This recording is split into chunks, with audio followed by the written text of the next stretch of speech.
Good day, everyone. So, throughout the semester, we have managed to explore the life and the works of Dr. Jose Rizal. At first, I thought that this would be just literal exploring of the life and work of Jose Rizal.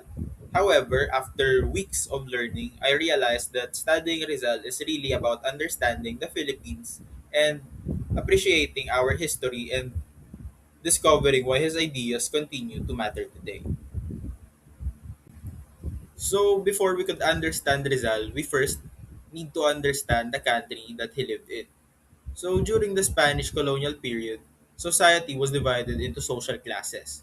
While the friars and colonial government held significant political and economic power, many Filipinos experienced inequality, discrimination, and limited opportunities. So learning Rizal or learning about the historical context helped me understand why nationalism be- began to grow and why Rizal dedicated his life to advocating for reform and to help his fellow countrymen.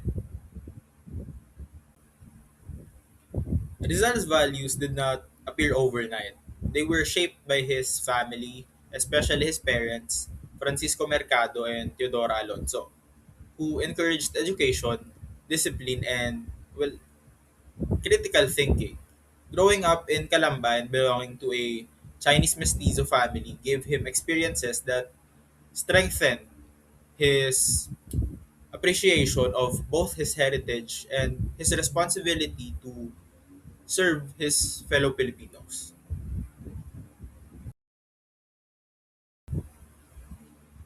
Education became Rizal's greatest weapon. From Ateneo and the University of Santo Tomas or UST to his studies in Spain, France, and Germany, he gained knowledge that, well, expanded his understanding of freedom, science, and human rights.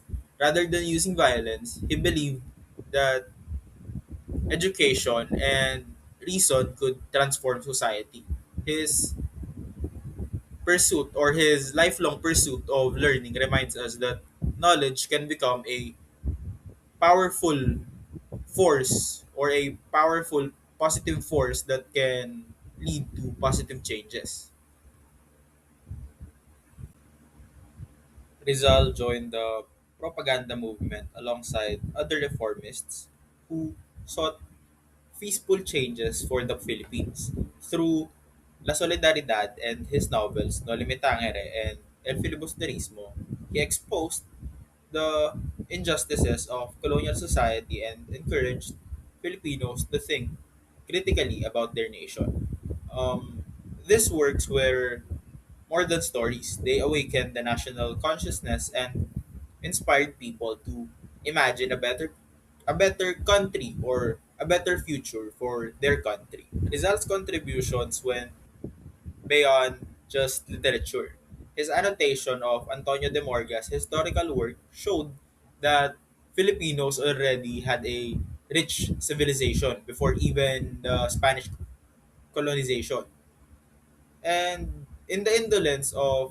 the in the indolence of the Filipinos, he argued that the so-called laziness was caused by oppression rather than race. This works challenged colonial narratives and it encouraged Filipinos to value their own history and identity. Rizal's ideas eventually led to his arrest, trial, and unfortunately, his execution in 1896. Yet, even in his final moments, he remained committed to his love for the Philippines.